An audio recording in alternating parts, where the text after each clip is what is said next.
Hi, my name is Angel. Welcome back to my channel, and today we are going to be talking about Flowers in the Attic, or the Dollanganger series, whatever you want to call it. The first book in this series came out in 1979, so almost 50 years ago now, and I have read, I think, the first 3 books in this series. I read them when I was a teenager. I don't remember exactly when. I'd probably say between the ages of like 15 and 17 possibly, and I've been wanting to reread them. Unfortunately, I don't know why I did this, but after I read them for the first time, I gave away my copies, decided not to keep them. So I have spent some time thrifting the series, and I want to share this with you because I'm really proud of it. These 4 books, I spent some time thrifting them all organically, like at thrift stores near me, and they all have the matching covers. So I'm really proud of that. And then I had to just give in and order this one used online eventually because I just couldn't find it at a thrift store near me. But now I have the primary series. I think there is 1 or 2 like editions of like journals from other characters, but I decided not to pick those up and just do the primary books in the series. So the first 3 will be a reread for me, and then the other 2 I don't think I've read. I've started Seeds of Yesterday, but I don't think so. So that is what today's reading vlog is going to be about. I will warn you, this will be full spoilers. I'm going to be discussing everything that happens in these books. So if you have never read them, if you've never heard of them or heard of the content and what happens within these books, then just be warned that there will be spoilers. And if you want to read these and you don't want to know anything, then probably don't watch this video. But I feel like we all already know by this point what Flowers in the Attic is, right? So without further ado, thank you for joining me on this journey. Let's go ahead and start reading.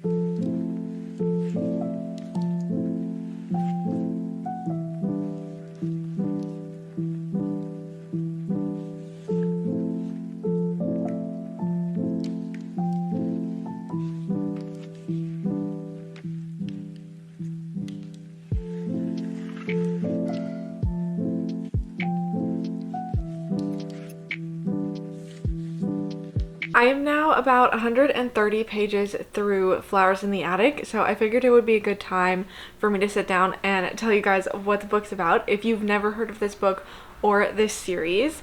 Basically, Flowers in the Attic, we start off the book hearing about this family. We have a mother and a father, and they have 4 children. So Christopher is the oldest son, and then we have Kathy, who is the oldest daughter, and then there are 2 younger twins whose names are Carrie and Corey.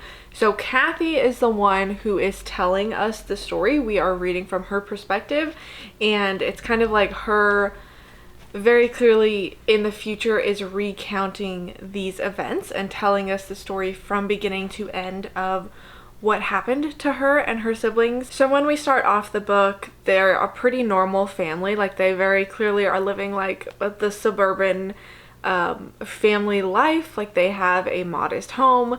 They are not like super rich or super wealthy, but they have everything that they need.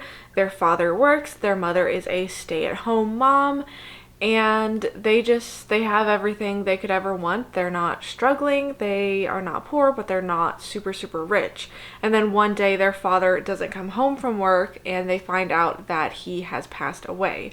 So him being the sole provider for the family, the mother has absolutely no skills at all, cannot get a job, doesn't know how to get a job, or let alone like how to get one that is going to support 4 children in the home that they have.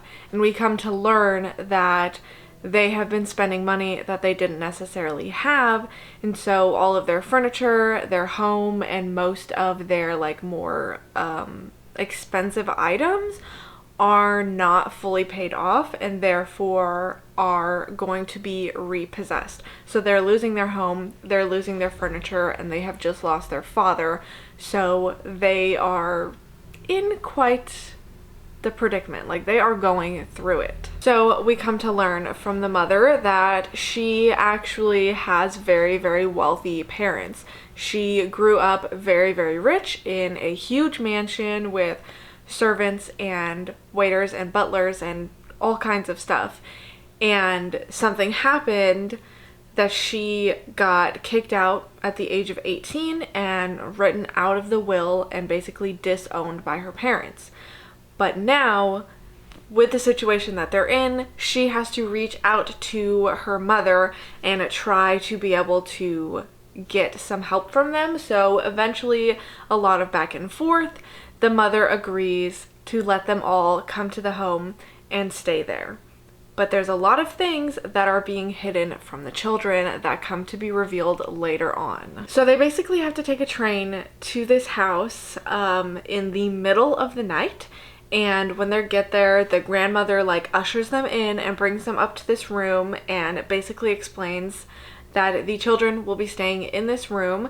The only other place they can go is up to the attic because the bedroom has like a door to the attic.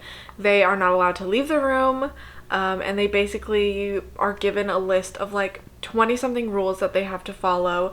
It's very, very strict. Like, the grandmother is clearly very, very religious and believes that these children are unworthy and that they are the product of sin. We'll come to understand why in just a second, but she is just very, very harsh and very, very mean, and this is a really, really big change for these children because they don't know what the fuck is going on. They don't know where they are. They've never met this woman in their life.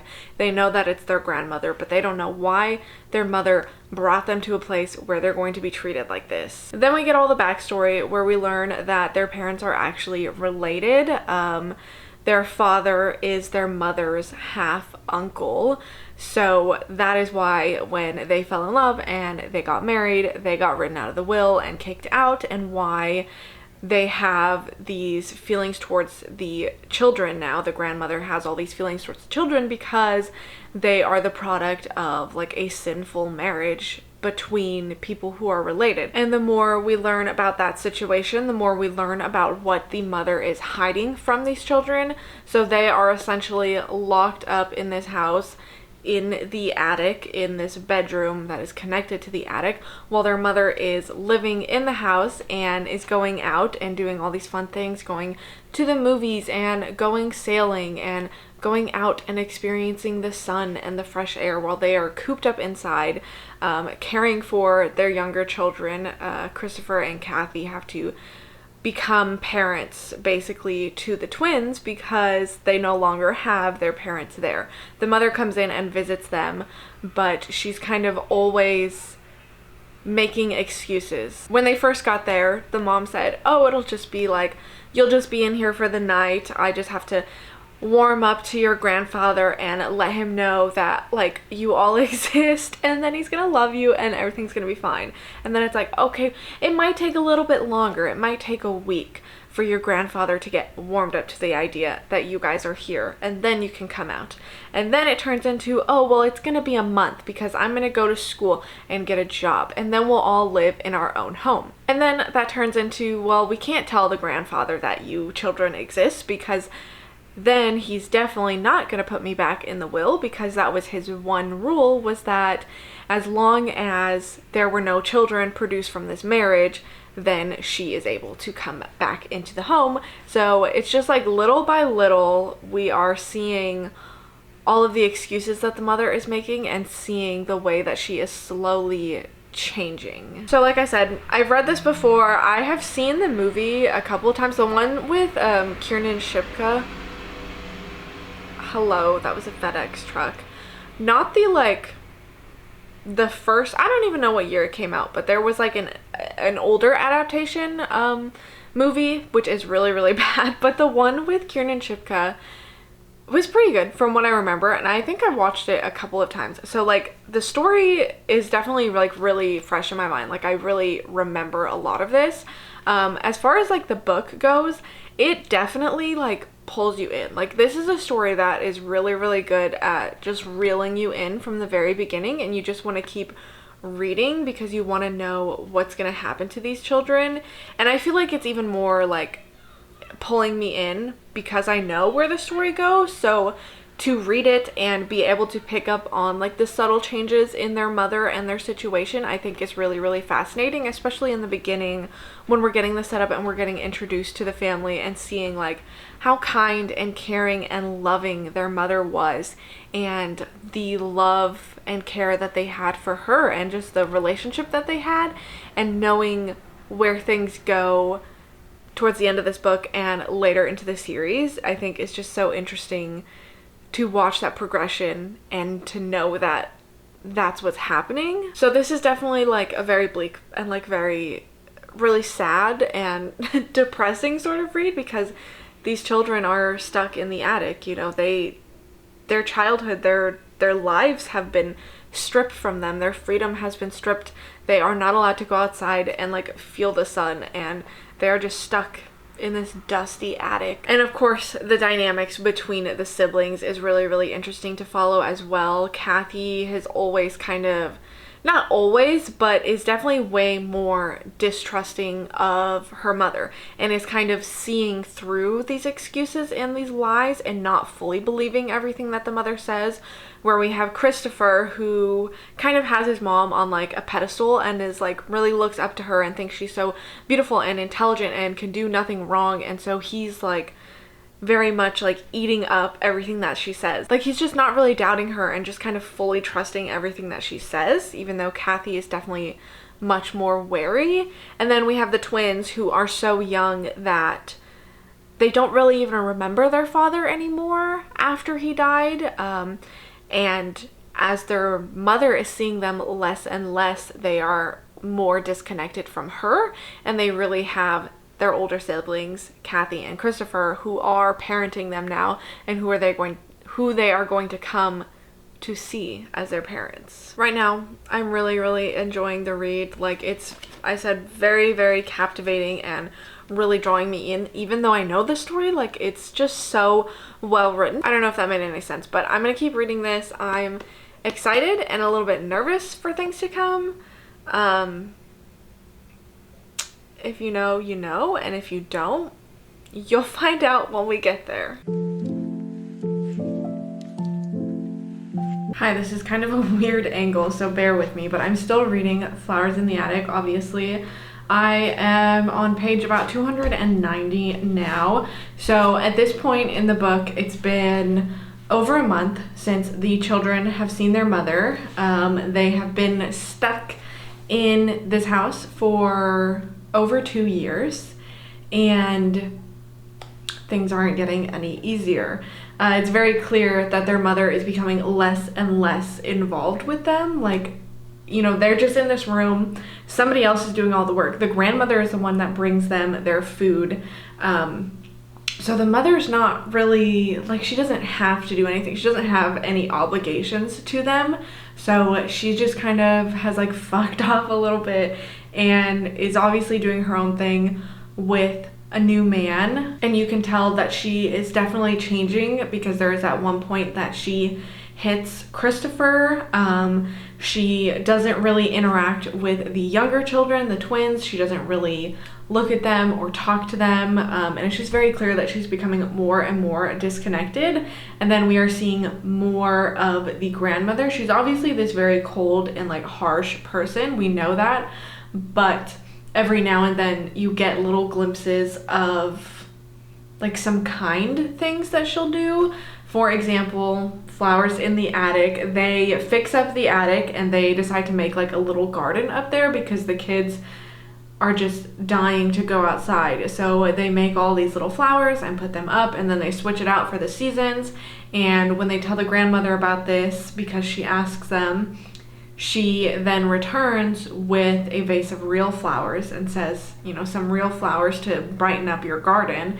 And of course that's very out of character. The kids are like, what the fuck? So I just think that's really, really interesting. There's definitely some things you can tell like are dated, like the way that Kathy and Chris talk to each other, and they're always talking about like their future, and Christopher's like, I'm gonna get you know, this lovely, beautiful, smart wife or whatever, and it's just kind of the expectation that the woman will wait on the man.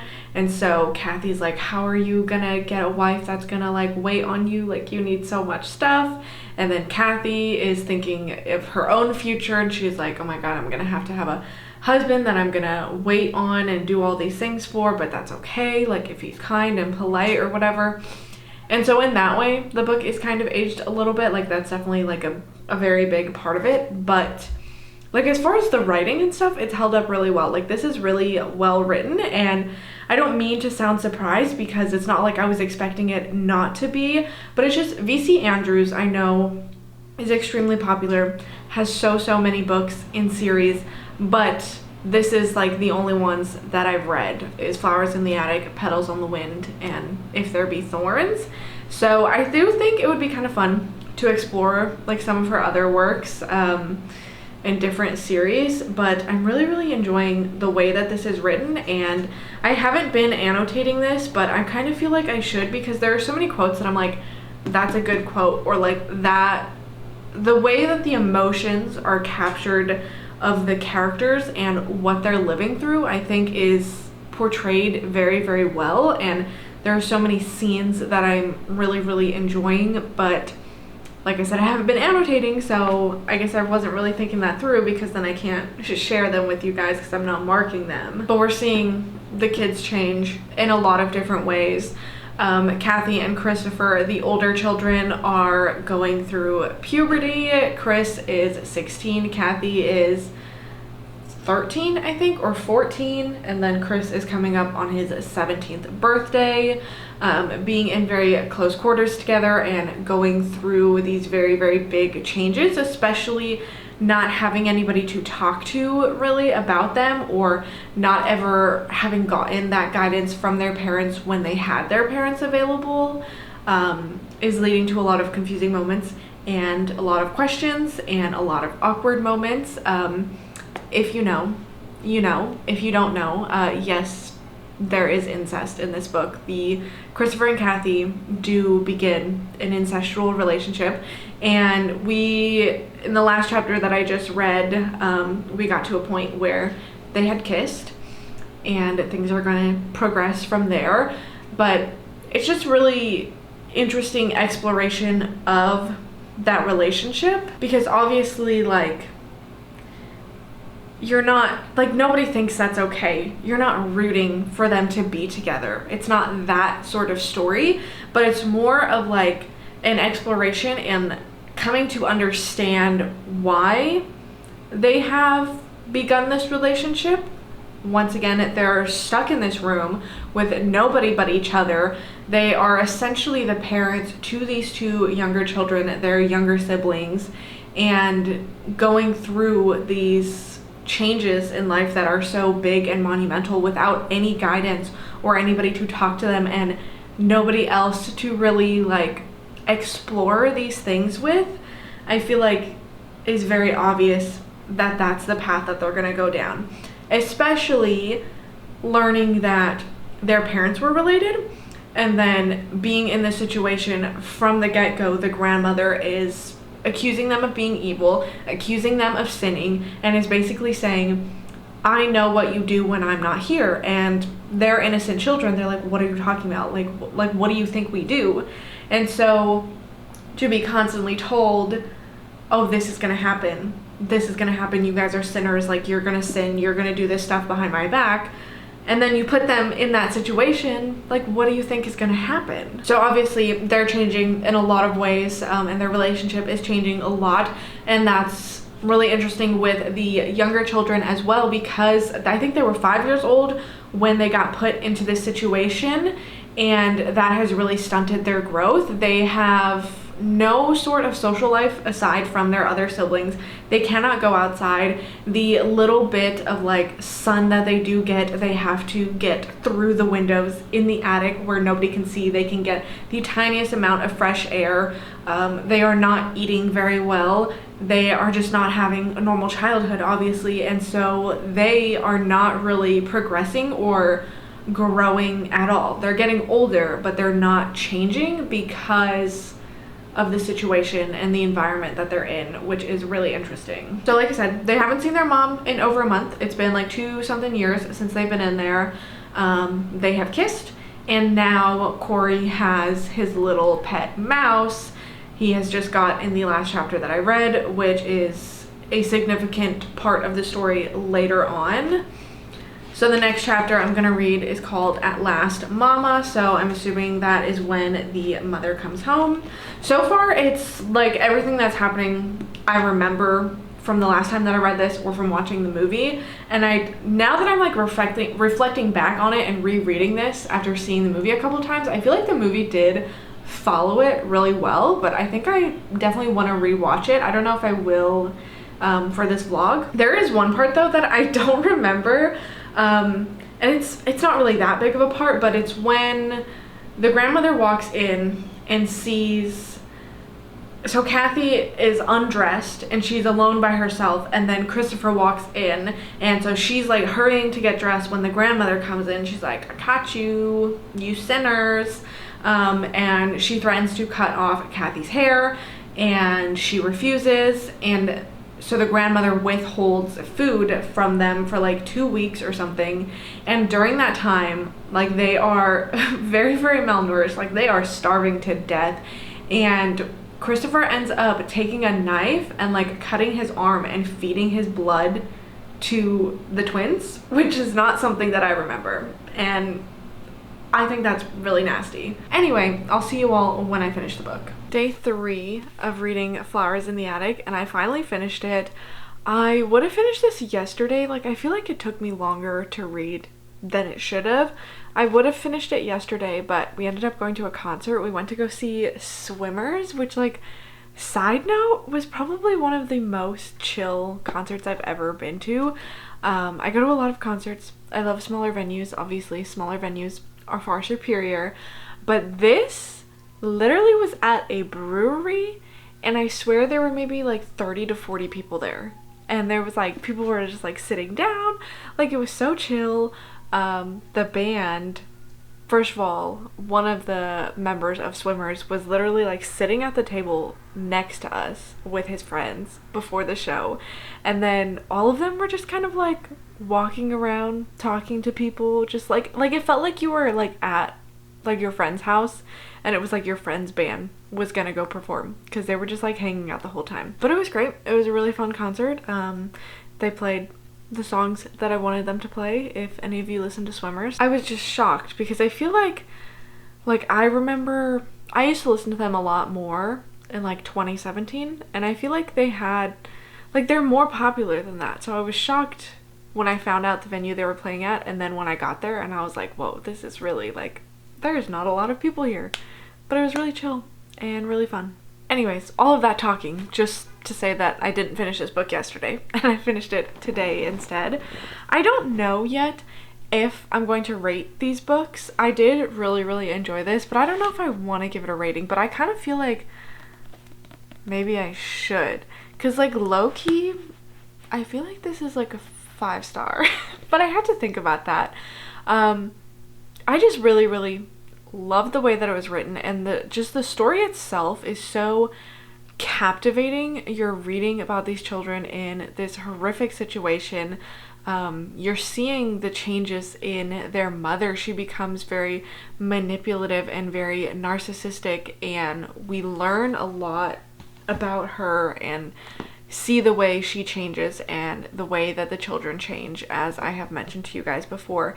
And so it's really just reading, hearing them like witness these things happen, like witnessing these changes in their mother and going through this, being locked away, being like the secret children, the hidden children that nobody knows exist except for the mother and the grandmother, and then being treated so cruelly and seeing the way that it's affecting their siblings. It's really just about watching them go through this and how it all affects them, especially as they're in these very formative years and they're getting older and they're just learning a lot about the world around them while being so sheltered, and unfortunately learning a lot of very difficult lessons in a way that no child should ever have to learn those things. So for those of you that are here for the plot, I think the last time that I talked to you guys was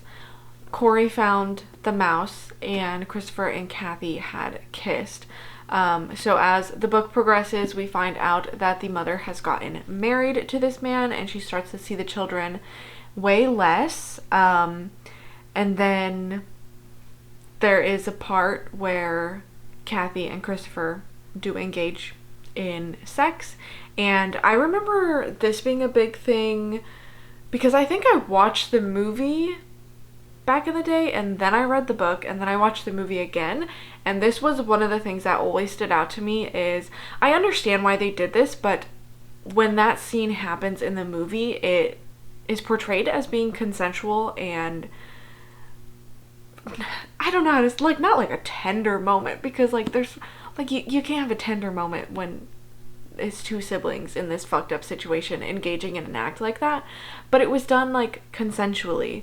And in the book, it is not that way. It is violent and it is very, very obvious that it's rape. So like I said, I understand like why they changed that for the movie, but like it's a very, very important point of the plot that this happens and the way that it occurs as well. So after that point, obviously some other things happen. They are making this escape plan. They find a way to get a key to the room so that they can get out, they can sneak out, and they go and steal money from the mother and her husband, and they are just kind of stockpiling it until they have enough that they can escape and leave the home forever, because it's very obviously like their mother does not give a fuck about them. All the while, they are being brought up food from the grandmother every day, and when they first get there, the grandmother's like, I'm never gonna bring you any candy or anything like that because it rots your teeth, it's bad for you.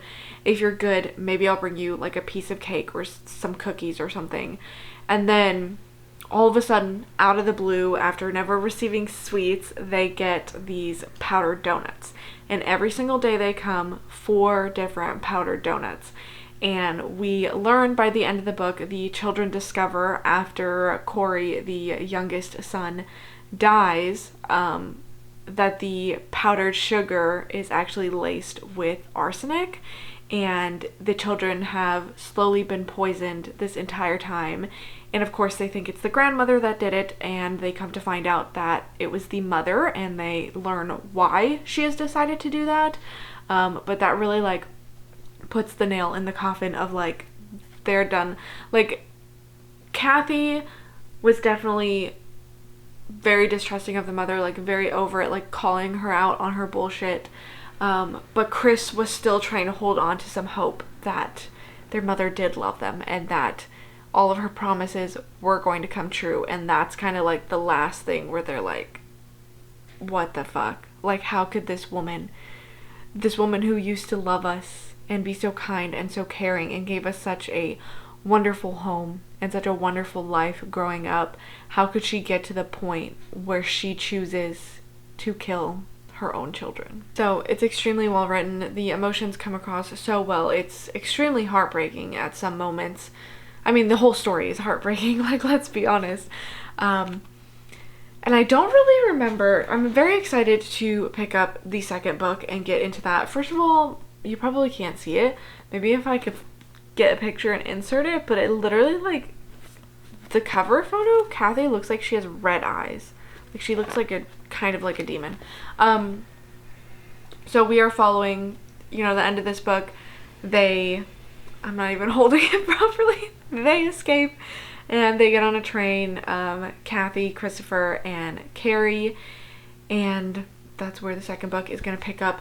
I know I've seen, because they did a movie of this one as well, and I know I watched that, and I don't remember a lot. I remember, like, Kathy's a ballet dancer, so she gets back into ballet, and then I'm pretty sure, I don't know, like, I like, remember somebody being pregnant, so I don't know if it's Kathy that's pregnant or if Carrie gets pregnant somehow, and then they're like, baby daddy dies, and I say baby daddy because I don't know if they're like in a relationship, but like he dies, but I don't know if that happens in here or if that's the third one, or if I just made that up and that never happened at all. I also remember there being a lot of tension with Kathy and Christopher in their relationship as they are trying to like have a healthy sibling relationship and not be so intertwined as their situation has made them, and they're trying to branch out and start romantic relationships with other people, and that causes a lot of issues. So I'm really excited to start this one tomorrow. Oh my god, wait a second. I'm just looking. Who is this? Like what is this corpse? Who is that? Maybe that is so strange. Maybe that's supposed to be the grandmother? Anyway, that's all. So I'll see you guys tomorrow.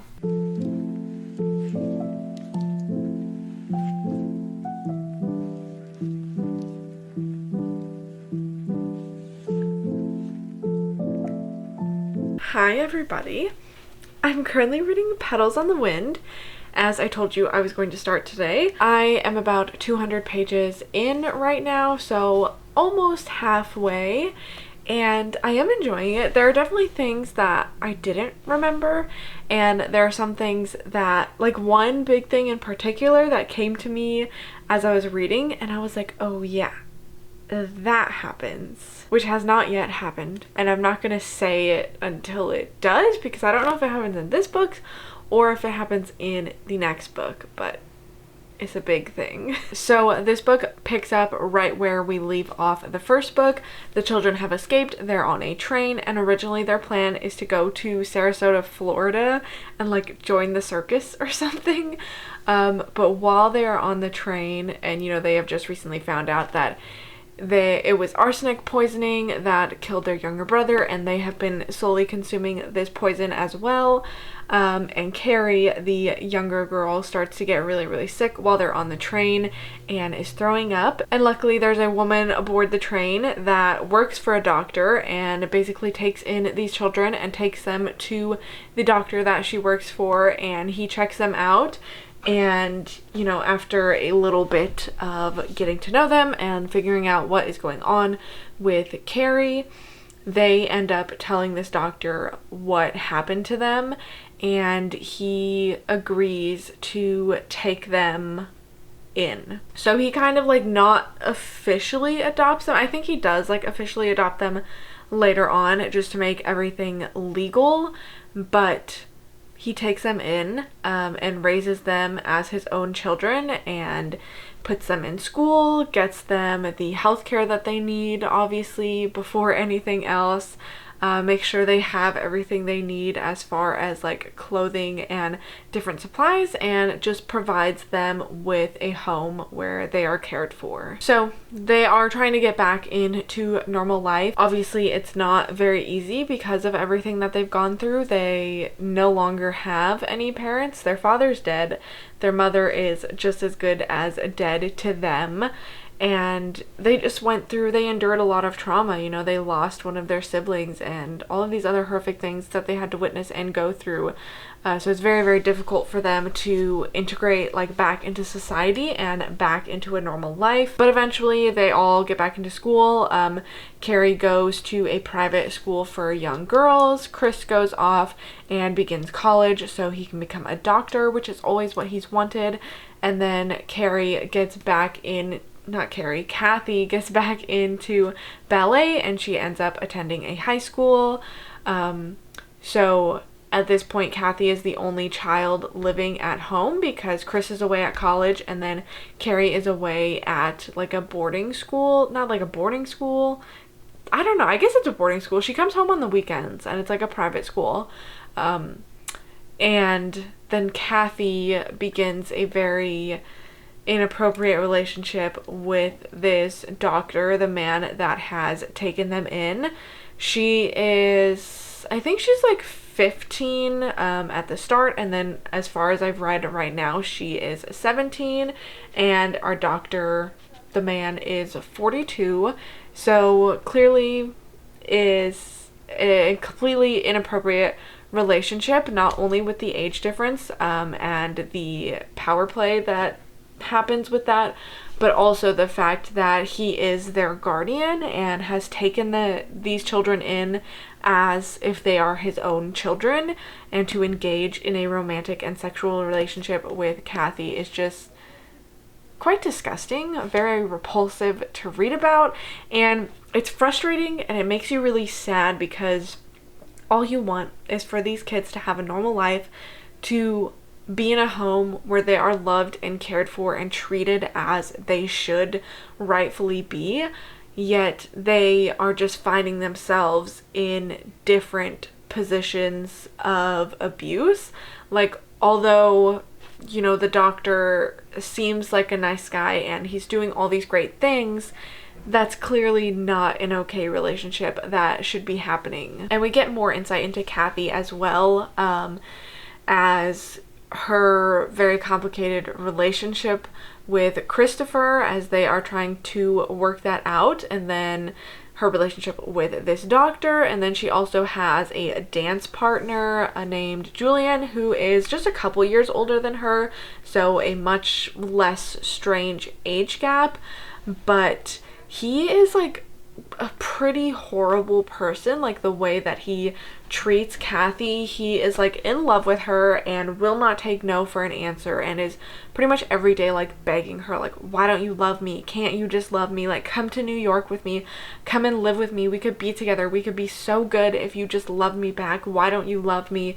And he gets really aggressive and violent at times. And then we have Christopher kind of doing the same thing to Kathy, where he's like, I love you, you're the only person that I'm ever gonna love, like, it's only gonna be you and me, you are mine, like, I love you more than a brother should love his sister, but we'll never just be a brother and sister. And it's just all very manipulative. And then obviously we have the doctor, who is much older, and he's like, oh, you shouldn't be like seducing me like this, like, it's your fault that we're doing this. And Kathy just always kind of blames herself for all of these things that happened to her. The first sexual relationship that she had with her brother, that, as I mentioned, was very clearly non-consensual, she blamed herself for that. The sexual relations that begin with this doctor, she blames herself for it. She thinks she's at fault, and she's at fault for the way that all of these men are treating her. And it's really, really sad to read about and to see the way that it's all affecting her. So obviously, because we are reading from Kathy's perspective, we're going to get more insight into her life more than the other children.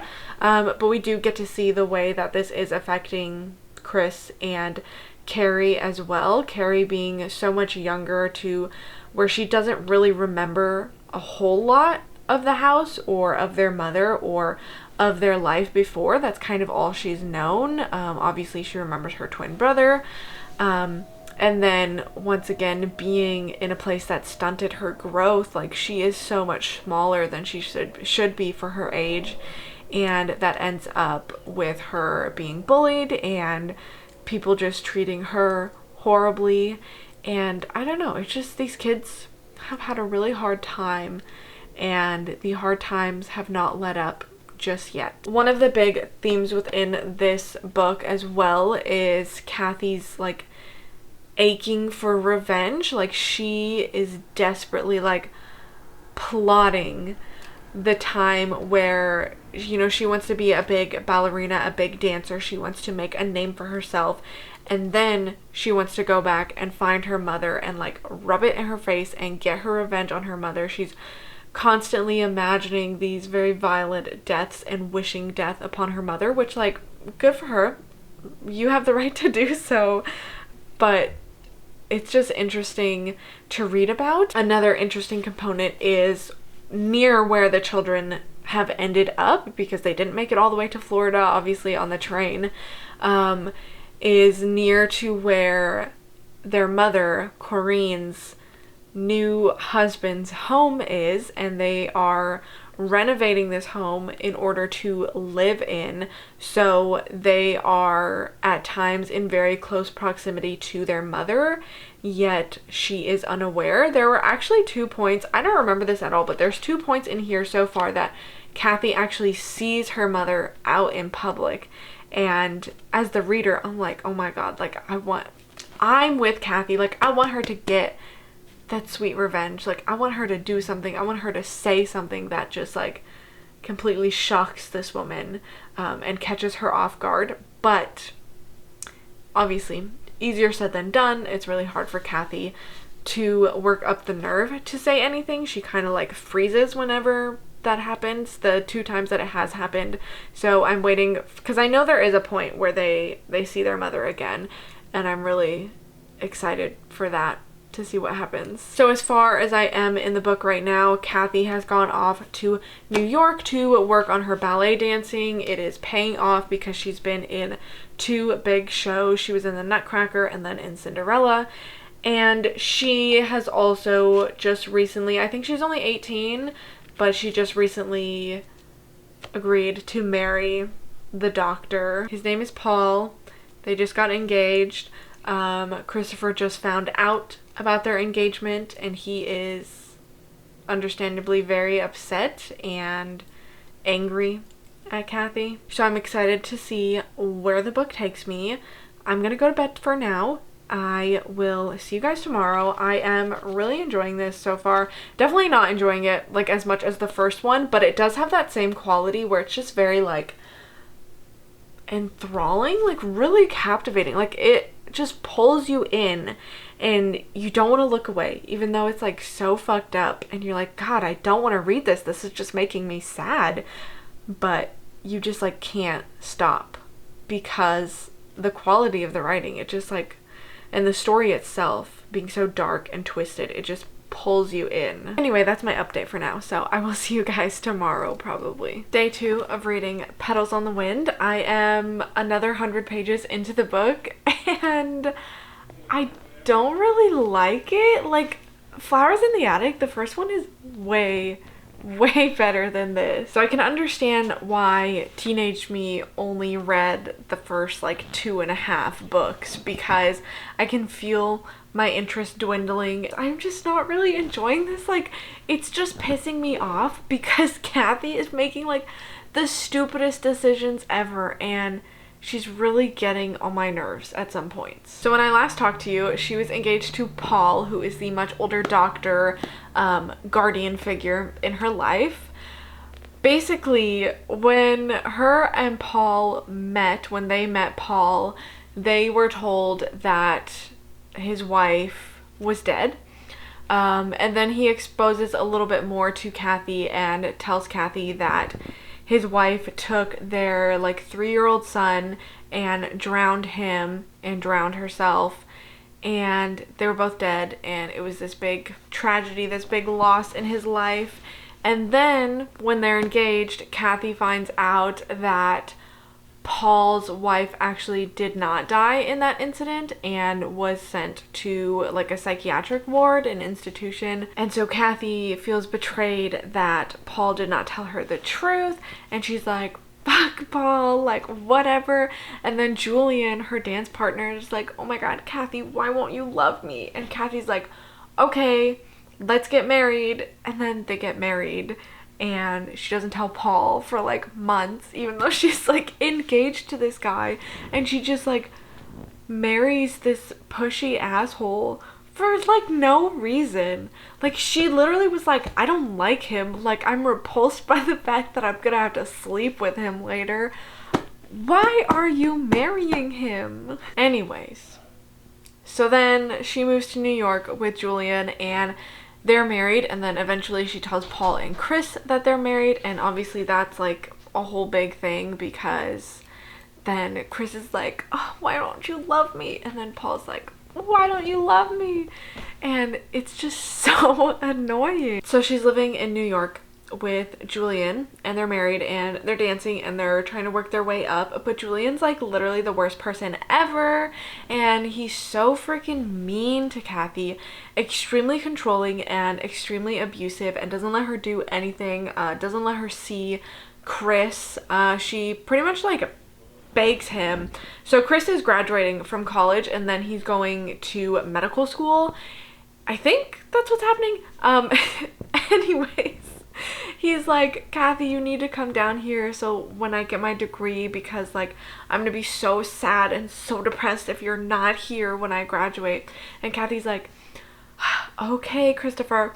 And then she's like, Julian, I have to go see my brother graduate. And Julian's like, no, you fucking don't. And then they get in this whole big argument. And then Kathy is like, okay, you're right. And then she like fakes him out and then drugs him and packs his suitcase and goes, which first of all, she has to dig for her passport because Julian hid her passport from her. This is so ridiculous. It's so dramatic.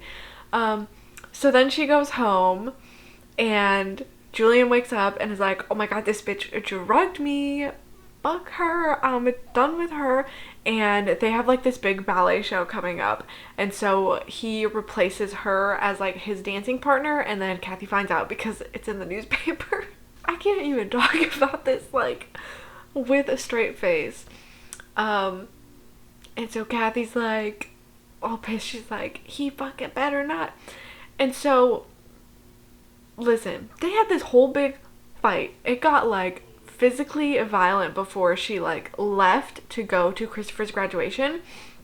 And then this happens and she's still like over here and he's in New York. Is it in, no, they were in Spain. They were in Spain, I think. Yeah, they were in Spain for this show when Kathy left. And then Julian calls his mother, who lives in the same town as where Kathy is, because that was Kathy's first ballet teacher. And he basically explains everything that happened. And so then the mother like comes up to Kathy and is like, how dare you do this? Like, you know that Julian can't be alone. He's a baby. So Julian's mother is telling Kathy, you go and leave him when he was in a foreign country where he couldn't speak the language, when you should have learned he has weaknesses, many of them, and he cannot bear to be alone. She basically tells Kathy that like who cares if Julian cheats on you? Like, you have a duty to him as his wife. She says, all men have yearnings for young girls, but still they go on loving their wives. If you let his desire for young flesh drive you away, you are crazy. Slap his face, kick his behind, tell him to leave those girls alone or you will divorce him. Say all of that and he will be what you want. But when you say nothing and act like you don't care, you tell him plainly you don't love him or want him or need him. And Kathy's like, girl, that's kind of dumb. Like, why would I let him sleep around? And the mom's just going off and it's pretty much like, it's your duty as a wife to stick by your husband. And then after hearing all of this, going through what she went through, then Kathy goes, you know what? You're right. I do love Julian. She said, all of a sudden it hit me hard. I did love Julian. Like, girl, why? So then she's like, well, I need to go and make sure that this other lady doesn't replace me in this dance. And so she goes to where they're doing rehearsals and doesn't tell anybody. And then they like take a 5-minute break or whatever. And when they call the dancers back on, Kathy appears up there and Julian's like, whoa, what the fuck are you doing here? And Kathy's like, that's right, bitch, I'm back. And starts like dancing with him, and then Julian gets like really mad and he ends up like jumping on top of her feet, which breaks her toes, which obviously you can't do ballet with broken toes. So she's in the hospital, and then we find out that she's pregnant with Julian's baby, which +1 points for me because I remembered that correctly. And then Julian gets into an accident and he dies. And she's like, I'm gonna keep his baby anyways. So now that's where we are. Kathy has just delivered Julian's baby. She is living back at home with Paul and Carrie and Christopher. But it's just like, this is so ridiculous. And Kathy is just pissing me off. I feel like, okay, yes, there's, in the first book, they were making some poor decisions, but they were children. They didn't know any better, and they were in a very unusual situation. And yes, I understand that trauma is going to stay with them for their life, and that definitely explains why Kathy is getting in these relationships with such abusive and toxic men, because that's kind of like what, you know, for so long was modeled to her when she was in the attic, and that's how she became to believe that, it was right for her to be treated that way because she was like a devil spawn. So I do understand, like, there's definitely something deeper to it, but like, you're a fully grown adult. Why are you making some of the decisions that you're making? Like, why would you go back to this man when you very well don't have to? Like, you're not, like, I understand, and I'm not trying to sound like unsympathetic to people that are in abusive relationships, because I do understand, like, in the real world, it's very, very difficult to leave situations like that. Kathy was already away from him, and then she was like, it's a good idea to go back because I love him. And she, like, just thinks that she's in love with every man that she really encounters, like Paul, for example. And it's just, I don't know, it's one of those books where, like, everybody else is the villain except for Kathy and Carrie are like the only two good characters in here. But Chris is kind of a shitty person because even throughout all of this and all of the years that have passed since what went on in the attic, he's like, I love you, Kathy. I love you so much. I'm never going to love anybody else. It's always going to be you. It's always going to be us together. Why won't you love me? Please let me have sex with you. Like, he literally begging her to have sex with him. He's like, please, just one more time, let's have sex, and then my desire will be satiated. And then that comes to be like, oh no, we're like, obviously we're gonna be together, just let me have sex with you. And Kathy's like, no, I don't want to have sex with you, you're my brother. And he's like, oh, but please, and like always like trying to kiss her and like hold her and touch her and stuff. And she's like, no, stop it. And he's like, oh, but Kathy, please. So obviously Chris is not good. Julian's not good. Paul is not a good person. Their mother's not a good person. Like, it's just everybody else is the villain in this book. And then Kathy has her baby and she literally names it after Julian. Like, his entire name. Julian Janice Marquette. But I'm going to call him Jory. First of all, why the fuck, what kind of a nickname is Jory for Julian? But obviously it's because of her brother Corey. But then she puts a J because it's Julian. So then it's Jory. That's like Renesmee right there. That was kind of a rant that I really did not expect to go on, but I just got to part 4. I think there's 5 different parts in this book, so I'm going to keep reading before bed tonight and see how much further I get and how much more ridiculous it gets from here. Here's the cat. Isn't she adorable? This is Lil. This is the one that you probably see less in my videos because, I don't know. She's a mama's girl and she only loves me. I finally finished Petals on the Wind. Thank goodness. First of all, let me tell you, this book did not need to be over 400 pages because the whole book, like, we start off, as I've previously mentioned, picking up right where the other book left off with the children escaping. And then we're like kind of following them as they adjust to their new lives. But the whole like point of the story and reading from Kathy again is because she is on this big quest for revenge and has this big plan mapped out that she's trying to get revenge on her mother and like get justice for herself and her siblings. And like that, nothing really progresses until like the last chapter, and then like everything goes down. So I feel like a lot of the middle could have been cut out. What did I last update you guys about? That she had Julian's kid, right? And they named it Jory. I think that's the last thing I told you guys. So then, to recount the plot for you. So then she takes Jory and she takes Carrie, 17-year-old Carrie, and she tells Paul, the doctor, she's like, bye, I'm leaving, I'm gonna go buy a house, which she buys with the like life insurance money from Julian, but in order to get the life insurance policy paid out, she needs a lawyer. And so who does she contact other than Bart Winslow, who is her mother's husband? So she takes her son and she takes Carrie and she buys this house that is right near Foxworth. Did I talk about this already? I don't know.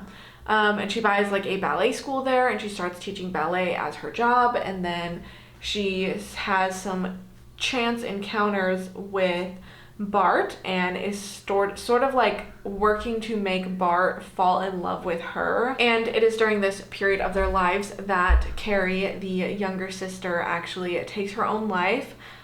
She has been having a lot of problems with like depression ever since you know, everything, like losing her twin brother in such a horrific way, and the childhood, the way that she was raised within the Foxworth Hall and within the attic, has really left an impact on her, and she decides that she wants to go be with her brother, and she takes her own life. And before she dies, she tells Kathy that like the last straw for her was she ran into their mother in public and got very excited and ran up to her and was like, "Oh my God, Mom, it's me, Carrie." And their mother reacted very cold and very harsh and just said, like, "I don't know you." And that is really what did it for Carrie, because she was like, "My mom hates me.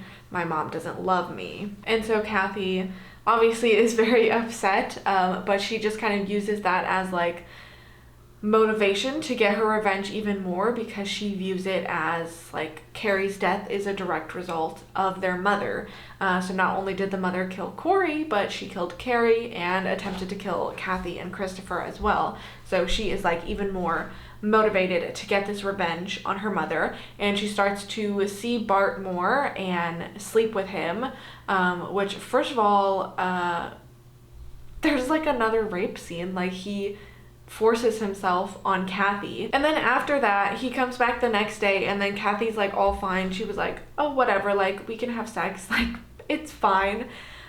Even though I didn't want that and it was extremely violent, but it's fine. And then she gets knocked up by this guy, and then like falls in love with him, which first of all, like Kathy tried not to fall in love with any man that she meets challenge, because like what the heck, like why is she in love with everybody even though they're treating her so poorly, which I understand, yes, is a product of like the trauma that was inflicted on her, but like it's so frustrating to read and so annoying, because it's like, Kathy, girl, are you fucking stupid? Like, what do you mean you're in love with Bart? Let me tell you something. This quote from the end of the book that literally had me rolling my eyes, because I was like, are you fucking kidding me? Like, are you being so for real right now? I guess actually before I read you that quote, I have to tell you what happened before we got to that point. So anyways, after she's knocked up with Bart's kid, she's like, "Bart, I'm pregnant,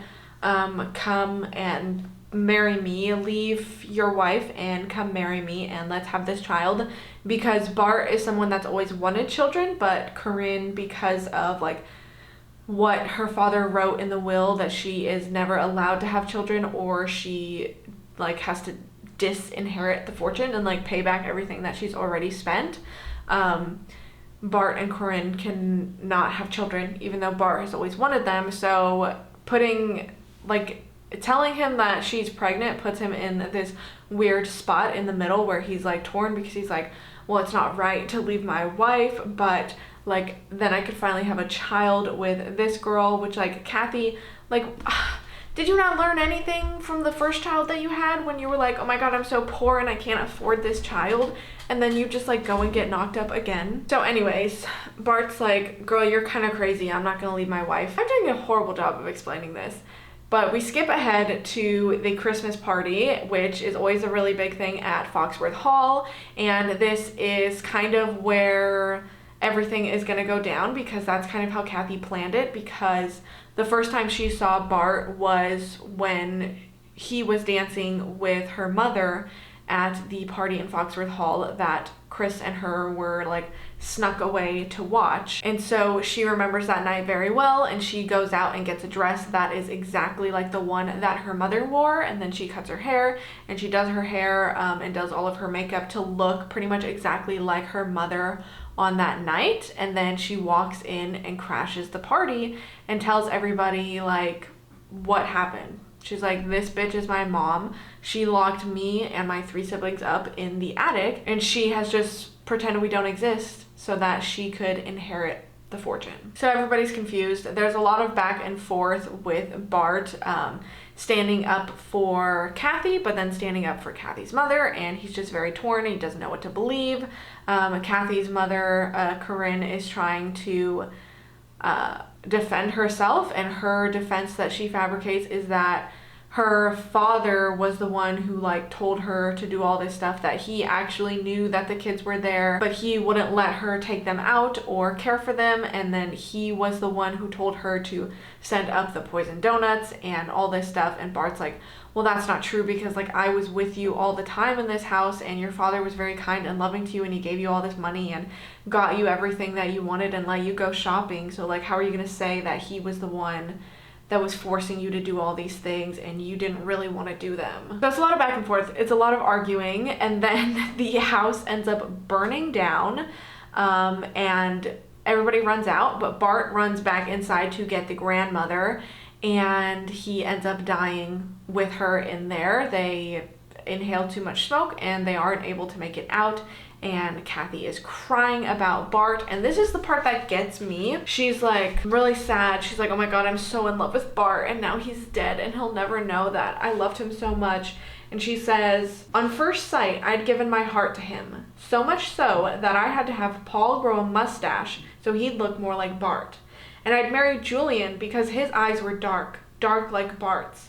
Oh God, how could I live with the knowledge I had killed the one man I loved best? Kathy, what are you talking about? Like, what, like, why is it every single man she meets, she's like, oh my god, I love you so much, like, you're the best thing that's ever freaking happened to me, you're the coolest person I know in the whole entire world. And then, like, she loses them, meets somebody else, and she's like, oh my god, I love you so much. So anyway, after that, she returns back to Paul, who she then marries, and she has the other kid. She has Bart's kid, which she names Bart. And then Paul is like on his deathbed, and he's like, Kathy, I'm dying, go off and be with your brother. And Paul basically like tells her to like take the kids and move far away and go live with Christopher, and they could be in love and have like such a happy life and be a couple. And I'm like, what is happening? Like, that's her brother. Do you not realize that's her brother? And so that's how the book ends. I think they went to California, and her and Christopher are just pretending to be a couple. I don't know if they're like married. And then they have Bart and Jory. They're two, I'm sorry, those names are so ridiculous. But they have the two kids that they're raising as their children. And then the book ends. So I think the third one follows Jory more. I guess like we pick up with him living with Kathy and Christopher, and then I think it says something about like the old woman next door like brings Bart in and starts telling him all these things. My feelings towards this book, I still don't know if I'm gonna rate these. I don't know if I were to rate this what I would even rate it, but like I don't think I enjoyed it. It was just kind of ridiculous. But I'm also not like the audience for this. Like, I don't read a lot of like family dramas. Like, this is supposed to be dramatic and kind of like a soap opera-y, and that's not something that I normally consume, so I don't know like how this measures up in that sort of genre. But to me, it's like so ridiculous, and Kathy pissed me off so bad in this book, and I just don't know if I'm ready to read more from Kathy.